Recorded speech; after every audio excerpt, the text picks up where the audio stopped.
इस वीडियो के द्वारा मैं 6 ऐसे असेट्स के बारे में बात करने वाला हूं जिसके अंदर अमीर लोग पैसा इन्वेस्ट करते हैं और बहुत पैसा बनाते हैं। देखिए, जो गरीब लोग होते हैं, जो मिडिल क्लास होते हैं, वो अपने पैसे को बैंक के फिक्स डिपॉजिट में इन्वेस्ट करते हैं। और जो अमीर होते हैं वो उन 6 असेट्स क्लास में इन्वेस्ट करते हैं जिनके बारे में मैं आपको इस वीडियो में बताने वाला हूं। वो इन 6 असेट्स में इन्वेस्ट करते हैं और अपने पैसे में बहुत ज्यादा वृद्धि करते हैं। देखिए, असेट्स किसे कहते हैं? असेट्स वो होता है जिसके अंदर पैसा इन्वेस्ट करके उसमें लगातार इनकम कमाई जाती है। बहुत कम एफर्ट करनी पड़ती है एसेट को मेंटेन करने में, उसे तैयार करने में, और कई बार तो सिर्फ एक एक बार ही मेहनत करके छोड़ देना होता है और वो सारी जिंदगी हमें बहुत लंबे समय तक हमें पैसा देते रहता है। मैंने आपको बताया कि एक मिडिल क्लास व्यक्ति जो होता है या गरीब इंसान जो होता है वो बैंक के एफडी में पैसा इन्वेस्ट करता है।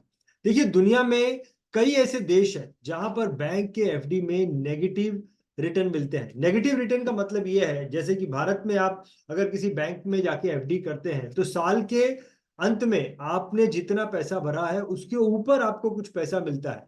लेकिन कुछ ऐसी कंट्रीज है जहां पर अगर आप बैंक के एफडी में पैसा रखेंगे तो वो आपने जितना पैसा भरा है उससे भी कम पैसा आपको देंगे। जैसे कि स्विट्जरलैंड में अगर आपने पैसा रखा है तो साल के अंत में आपको -0.75% वो आपका पैसा आपको लौटाने वाले हैं। अगर आपने डेनमार्क में पैसा रखा है बैंक के एफडी में तो वो आपको साल के अंत में -3.35% आपका पैसा देने वाले हैं। और अगर जापान में रखा है बैंक के एफडी में पैसा, तो वो साल के अंत में आपने जितना पैसा रखा है उसका -0.1% आपको पैसा देंगे।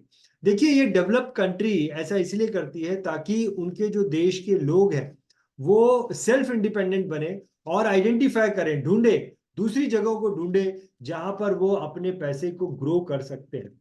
चलिए, अब मैं आता हूं उन 6 असेट्स क्लास के बारे में जिनमें अमीर लोग अपना पैसा इन्वेस्ट करते हैं। सबसे पहला असेट क्लास है रियल एस्टेट। देखिए, फोर्ब्स के एक आर्टिकल के द्वारा दुनिया में जो सबसे ज्यादा अमीर लोग बने हैं वो रियल एस्टेट के द्वारा ही बने हैं। रियल एस्टेट का मतलब क्या होता है कि कोई एक प्रॉपर्टी होती है, कोई एक लैंड होती है जो कि ज्यादातर लोगों के बेनिफिट की नहीं होती है। उसे बहुत ही कम प्राइस में रियल एस्टेट वाले खरीदते हैं, उसे लोगों के रहने लायक बनाते हैं, लोगों के यूजफुल बनाते हैं, कुछ समय उसे होल्ड करते हैं और उसे उसके बाद जिस प्राइस में उसे खरीदा गया था उससे कई गुना ज्यादा प्राइस में उसे बेच दिया जाता है। मैं एग्जांपल के तौर पे आपको बताता हूं। मान लीजिए कि कोई जमीन है, कोई जमीन ऐसी है जहां पर बरसात के दिनों में बहुत ज्यादा पानी भर जाता है, इसीलिए लोग उसे खरीदते नहीं है, ये सोच के कि अगर इस जमीन को खरीद लिया जाए और यहाँ पर एक घर बना दिया जाए तो बारिश में तो वो घर डूब जाएगा। लेकिन रियल एस्टेट वाला उस जमीन को ठीक ठाक करेगा, लोगों के रहने योग्य बनाएगा और फिर उस जमीन को अच्छे खासे प्राइस में बेच देगा। मैं आपको एक लाइव एग्जांपल देता हूं। महाराष्ट्र के मुंबई शहर के नजदीक डोंबिवली नाम की एक जगह है जहां पर बहुत बड़ा एरिया ऐसा था जहां पर हर साल बारिश में बहुत ज्यादा पानी भर जाता था। और ये पानी इतना होता था कि करीबन 5-6 फुट तक पानी भर जाता था, जिसकी वजह से जिन लोगों की ये जमीन थी, जिन गांव वालों की ये जमीन थी, उनके लिए ये जमीन की वैल्यू जो है वो कौड़ी के दाम जैसी हो गई थी, क्योंकि कोई भी यहाँ पर उनकी जमीन को खरीदना नहीं चाहता था, इस जमीन पर कोई अपना काम शुरू करना नहीं चाहता था। लेकिन इस अपॉर्चुनिटी को आइडेंटिफाई किया लोधा बिल्डर ने और उन्होंने इस पूरी जमीन को कौड़ियों के भाव खरीद लिया और इस जमीन पर जितने फुट तक पानी भरता था उतने फुट तक इस जमीन पर मिट्टी डालकर उसे ऊपर कर दिया और उसके बाद फिर यहाँ पे पानी भरना बंद हो गया। लोधा ने इस बहुत बड़े लैंड पर एक बहुत बड़ा टाउनशिप बनाया और टाउनशिप को बनाने में जितना खर्चा हुआ और लैंड को खरीदने में जितना खर्चा हुआ, इसके टोटल खर्चे के 1000 से 2000 गुने दाम पर उन्होंने ये पूरे टाउनशिप में जो घर बनाए थे उन्हें बेचा और बहुत पैसा बनाया। तो इस तरीके से रियल एस्टेट वाले बहुत ज्यादा पैसा कमाते हैं। मैं आपको कुछ और भी चीजें, कुछ और भी फायदे रियल एस्टेट के आपको बताना चाहता हूं। देखिए, रियल एस्टेट में जो व्यक्ति लैंड को खरीदता है उसे उस लैंड को खरीदने में बहुत कम पैसा डालकर बाकी का पैसा उसे लोन मिल जाता है, यानी कि बहुत कम पैसे में रियल एस्टेट वाले जमीन को खरीदते हैं और बाकी का पैसा लोन ले लेते हैं। इसके अलावा उस जमीन को ठीक ठाक करने के बाद जब वो प्रॉपर्टी को बेचते हैं तो उन्हें बहुत ज्यादा अप्रिसिएशन मिल जाता है। अगर प्रॉपर्टी नहीं भी बिकी तो भी उनकी नेटवर्थ ऑन पेपर बहुत ज्यादा बढ़ जाती है। इसके अलावा टैक्स बेनिफिट बहुत मिलता है। मान लीजिए कि किसी रियल एस्टेट वाले ने एक जमीन खरीदी है जिसकी कीमत 20 लाख रुपए है और उन्होंने उस जमीन पर करीबन 80 लाख रुपए की एक बिल्डिंग बना दी और एज पर गवर्नमेंट लॉ हर बिल्डिंग की एक उम्र होती है, एक लाइफ होती है। मान लीजिए कि इस बिल्डिंग की लाइफ जो है, इस बिल्डिंग की लाइफ जो है वो सिर्फ 80 साल है।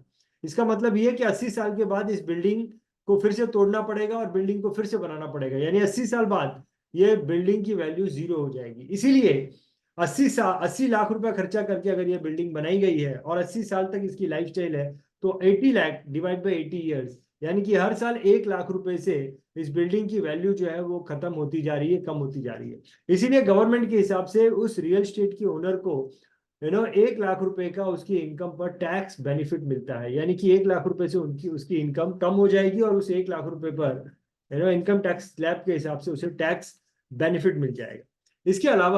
इसके अलावा जो रियल एस्टेट वाले होते हैं उनका कैश फ्लो हमेशा चालू रहता है, उनकी रेंटल इनकम हमेशा चालू रहती है। तो जितना उन्होंने लोन लिया है उस लोन का जितना ईएमआई आता है उससे ज्यादा उनका रेंटल इनकम आती है, और रेंटल इनकम का जो पैसा बच जाता है उस पर भी उन्हें टैक्स बहुत कम देना होता है या नहीं देना होता है, क्योंकि उनकी प्रॉपर्टी की वैल्यू डाउन हो रही है। इसीलिए वो पैसा उन्हें टैक्स, उनकी इनकम से जो भी उनके पास पैसा बचा है वो कम हो जाएगा, और इस प्रकार से उन्हें टैक्स भी जो है, जो बचे हुए पैसे उस पर टैक्स भी देना नहीं पड़ता। तो रियल एस्टेट वालों का जो बिजनेस है हर जगह से विन विन सिचुएशन वाला ही बिजनेस है।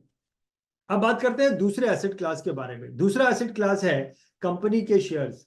देखिए, जिन लोगों को कंपनी के शेयर्स को स्टडी करने आता है उनके लिए कंपनी के शेयर्स में इन्वेस्ट करना एक बहुत अच्छा ऑप्शन है, जिसकी मदद से वो व्यक्ति बहुत ज्यादा पैसे कमा सकता है। लेकिन ज्यादातर लोगों को शेयर्स को स्टडी करना नहीं आता है, इसके लिए उनके लिए शेयर्स में इन्वेस्ट करना बहुत ज्यादा रिस्की हो जाता है। अब सवाल यह है कि वो लोग जिन्हें शेयर्स को स्टडी करने नहीं आता है वो शेयर्स में कैसे इन्वेस्ट कर सकते हैं। देखिए, दुनिया के एक बहुत प्रसिद्ध इन्वेस्टर है, बहुत ही ज्यादा कामयाब इन्वेस्टर है, जिनका नाम है मिस्टर पीटर लिंच। ये अमेरिका के बहुत सक्सेसफुल इन्वेस्टर रहे हैं।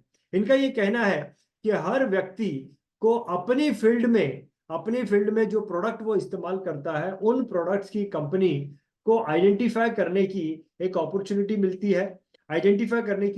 मिलती है, जिसमें वो पैसे इन्वेस्ट करके अपने पैसे को ग्रो कर सकता है, उस कंपनी के प्रोडक्ट में अपने पैसे इन्वेस्ट कर सकता है। मैं आपको एग्जांपल देता हूं कि ये अपॉर्चुनिटी आइडेंटिफाई करने की अपॉर्चुनिटी कैसे मिलती है। जैसे कि एक फोटोग्राफर है, मान लीजिए कि एक फोटोग्राफर है। अब उस फोटोग्राफर को बहुत अच्छे से जानकारी है कि किस प्रकार का कैमरा होगा जो कि कैमरामैन्स के लिए बहुत ज्यादा यूजफुल है। तो वो आइडेंटिफाई कर सकता है कि कौन सा मार्केट में ऐसा कैमरा है जो कि बहुत ज्यादा यूजफुल है लोगों के लिए, जिसे लोग बहुत ज्यादा पसंद कर रहे हैं और जो बहुत ज्यादा मार्केट में बिक रहा है।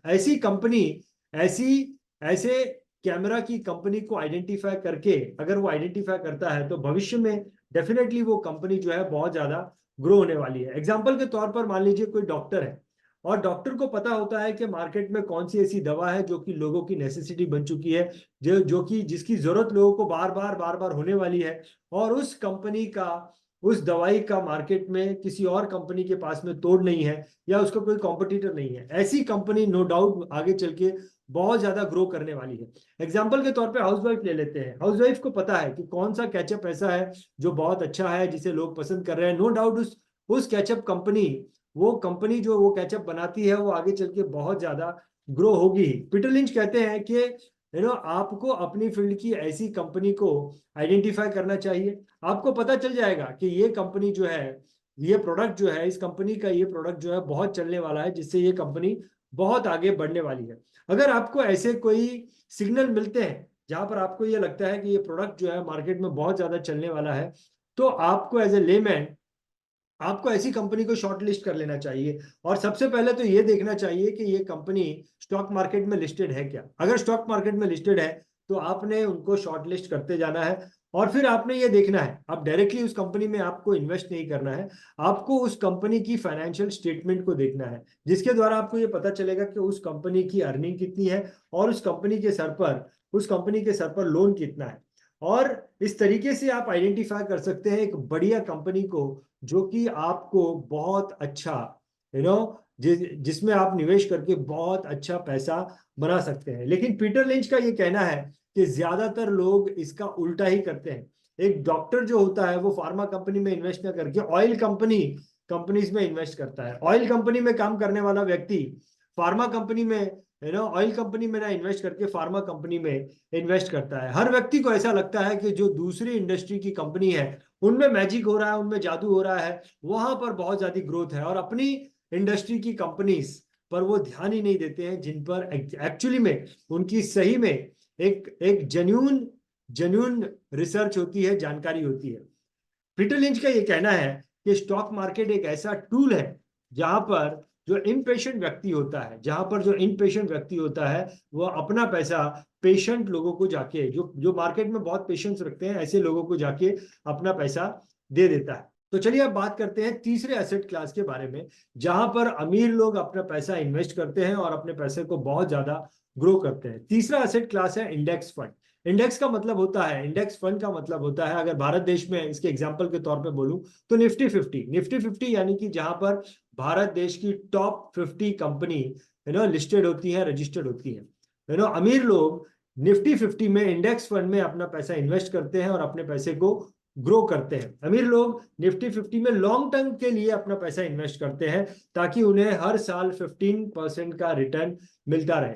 और मार्केट जब नीचे आता है तो अमीर लोग इंडेक्स फंड में अपना पैसा इन्वेस्ट करते हैं, लेकिन जब मार्केट नीचे आता है तो मिडिल क्लास के लोग इंडेक्स फंड से अपना पैसा निकाल लेते हैं। और जब ऐसा होता है जहां पर अमीर लोग पैसा इन्वेस्ट कर रहे हैं और मिडिल क्लास लोग पैसा निकाल रहे हैं, तो यहाँ पर पैसों का डिस्ट्रीब्यूशन हो जाता है और मिडिल क्लास का एक मोटा पैसा जो है अमीर लोगों की तरफ चला जाता है, जिसकी वजह से अमीर लोग और ज्यादा अमीर हो जाते हैं और मिडिल क्लास लोग और ज्यादा डाउन हो जाते हैं। दोस्तों अब आते हैं चौथे एसेट क्लास पर, और इसका नाम है डिजिटल असेट्स।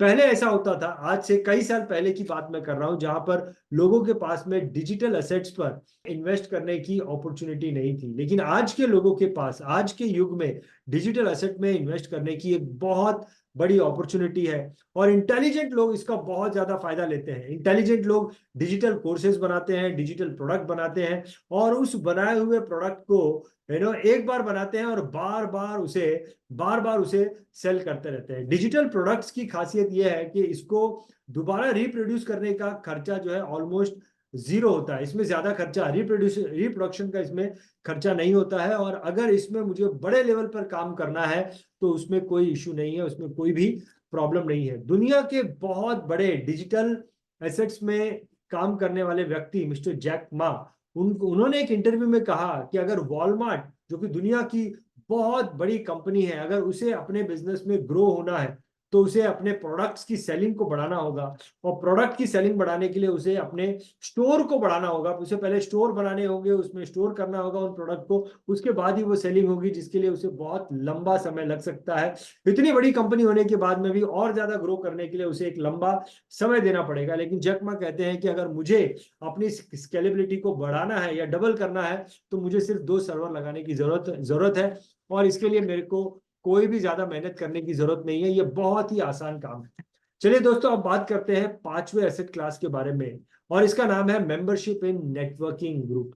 जो अपर मिडिल क्लास के लोग होते हैं, जो अमीर लोग होते हैं, वो अलग अलग जिम खाने में मेंबरशिप लेते हैं, वो अलग अलग नेटवर्किंग ग्रुप्स में मेंबरशिप लेते हैं। ऐसा वो इसलिए करते हैं क्योंकि उन्हें ऐसे ग्रुप में जाने से, ऐसे जिम खाने में जाने से अपने से ज्यादा सक्सेसफुल और अपने से ज्यादा अमीर लोगों के साथ में नेटवर्किंग करने की अपॉर्चुनिटी मिलती है, जान पहचान बनाने की अपॉर्चुनिटी मिलती है, जिससे कि उन्हें ऐसे लोगों के साथ में मिलकर बिजनेस अपॉर्चुनिटी मिलती है, और साथ में उन्होंने जो आइडियाज लगाकर, जो दिमाग लगाकर अपने बिजनेस को इस मुकाम पर लाया है, वो आइडियाज उन्हें फ्री ऑफ कॉस्ट मिल जाते हैं। दोस्तों ऐसा कहते हैं कि धीरूभाई अंबानी नेटवर्किंग प्रोग्राम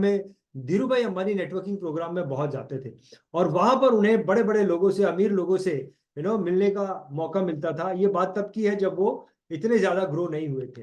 उनकी बायोग्राफी को जब आप पढ़ते हैं तो आपको ये पता लगेगा कि उनकी कामयाबी की सबसे बड़ी वजह नेटवर्किंग प्रोग्राम्स में जाने की उनकी जो हैबिट थी, वही उनके कामयाबी की सबसे बड़ी वजह रही है। चलिए अब नेटवर्किंग की बात निकली है तो मैं आपको थोड़ा सा आउट ऑफ द ट्रैक लेके जाके बीआईटीवी स्पीकर फोरम कम्युनिटी के बारे में थोड़ी सी जानकारी देना चाहता हूँ। बीआईटीवी स्पीकर फोरम कम्युनिटी ये फाइनेंशियल एंड इंश्योरेंस एडवाइजर्स की बीआईटीवी के द्वारा बनाई हुई एक कम्युनिटी है। इस कम्युनिटी के अंदर BITV कम्युनिटी के जो मेंबर हैं उन्हें अपने से ज्यादा सक्सेसफुल लोगों के साथ, अपनी फील्ड के अपने से ज्यादा सक्सेसफुल लोगों के साथ नेटवर्किंग करने का मौका मिलता है और उनसे सीखने का मौका मिलता है। इस कम्युनिटी में जो फाइनेंशियल एंड इंश्योरेंस एडवाइजर आ जाते हैं उन्हें हर महीने जूम के द्वारा देश और विदेश के top successful financial and insurance advisers के साथ जूम पर मीटिंग करने का मौका मिलता है, उनसे सीखने का मौका मिलता है, उनसे नेटवर्किंग करने का मौका मिलता है। और साल में एक बार देश के किसी एक 5 स्टार होटल में 3 दिन के लिए रेसिडेंशियल प्रोग्राम में देश और विदेश के successful financial and insurance advisers के साथ रहने का मौका मिलता है, उनके साथ में नेटवर्किंग करने का मौका मिलता है। देखिए, अगर आप एक फाइनेंशियल एंड इंश्योरेंस एडवाइजर हैं और BITV स्पीकर फोरम कम्युनिटी का हिस्सा बनना चाहते हैं तो इस वीडियो के डिस्क्रिप्शन में हमने एक लिंक रखा है। उस लिंक के द्वारा आप BITV स्पीकर फोरम कम्युनिटी के बारे में डिटेल जानकारी ले सकते हैं और अगर आप BITV स्पीकर फोरम कम्युनिटी में जुड़ना चाहते हैं तो अपने डिटेल भी हमें भेज सकते हैं। चलिए, अब मैं वापस से अपने टॉपिक पर आता हूं और अब हम बात करेंगे 6th असेट क्लास के बारे में और ये असेट क्लास का नाम है बिजनेस। दोस्तों, बिजनेस एक ऐसा असेट क्लास है जहां पर बहुत कम समय में बहुत ज्यादा पैसा बनाया जा सकता है। अमीर लोग बिजनेस में इसलिए पैसा नहीं डालते हैं ताकि उन्हें एक काम मिल जाए, बल्कि वो बिजनेस को एक एसेट के रूप में देखते हैं जिसकी मदद से वो बहुत ज्यादा पैसा कमा सकते हैं। बिजनेस में बहुत कम समय में बहुत ज्यादा पैसा कमाया जा सकता है। देखिए, मैं एग्जांपल के तौर पर आपको शार्क टैंक का एग्जांपल देना चाहूंगा। सोनी टीवी पर एक बहुत ही कामयाब प्रोग्राम है। शार्क टैंक में जो शार्क्स होते हैं, यानी कि जो बड़े बड़े बिजनेसमैन होते हैं जो इसमें शार्क बने होते हैं, वो छोटे छोटे बिजनेस ओनर्स को उस प्रोग्राम में इनवाइट करते हैं, उनके बिजनेस को समझते हैं, उन्हें आइडेंटिफाई करते हैं और अगर उन्हें दिखता है कि ये बिजनेस आगे चलकर बहुत ज्यादा ग्रो करने वाला है तो उन छोटे छोटे बिजनेस में पैसा लगाते हैं, उसमें पार्टनरशिप बाय करते हैं और यही बिजनेस और उनको थोड़ी बहुत मदद करते हैं, थोड़ी बहुत मदद करते हैं और अपना बहुत कम समय देकर आने वाले दिनों में जब ये कंपनी बड़ी बड़ी कंपनी बन जाती है तो इन कंपनीज के द्वारा बैठे बैठे डिविडेंड के रूप में इन्हें लगातार आजीवन आजीवन इनकम आती रहती है। तो दोस्तों, ये थे वो 6 एसेट्स जिनमें अमीर लोग अपना पैसा इन्वेस्ट करते हैं और अपने पैसों को ग्रो करते हैं। देखिए, नो डाउट ये जो वीडियो मैंने आपके साथ में शेयर किया है, ये जो बातें मैंने आपके साथ में शेयर की है, ये आपके लिए बहुत बहुत ज्यादा काम की है। आपको लाइफ में इस मुकाम से एक बड़े मुकाम तक लेके जाने में ये वीडियो, ये बातें आपकी बहुत ज्यादा मदद कर सकती है। इसीलिए ये वीडियो आपको जिसने भी भेजा है वो व्यक्ति यकीनन आपका बहुत बड़ा शुभ चिंतक है। वो चाहता है कि आप अपनी जिंदगी में बहुत ज्यादा ग्रो करो। इसीलिए मैं आपसे रिक्वेस्ट करूंगा कि इस वीडियो को पूरा देखने के बाद आप उस व्यक्ति को जरूर फोन करना और उस व्यक्ति को फोन करके दिल से थैंक यू बोलना। और मुझे पूरा यकीन है कि आप उस व्यक्ति को फोन करेंगे, लेकिन इससे पहले कि आप उस व्यक्ति को फोन करें, मैं आपसे रिक्वेस्ट करता हूं कि अगर आपको ये वीडियो अच्छा लगा है तो आप इस वीडियो को लाइक करें और इस चैनल को, BITV इस चैनल को जरूर जरूर सब्सक्राइब करें। दोस्तों, ऐसे ही वीडियो मैं आपके लिए लाता रहूंगा और मेरा अगला वीडियो जब तक आपके पास आने वाला है उस वक्त के लिए आपको मेरा अलविदा है, नमस्कार है, बहुत बहुत धन्यवाद, बहुत बहुत धन्यवाद।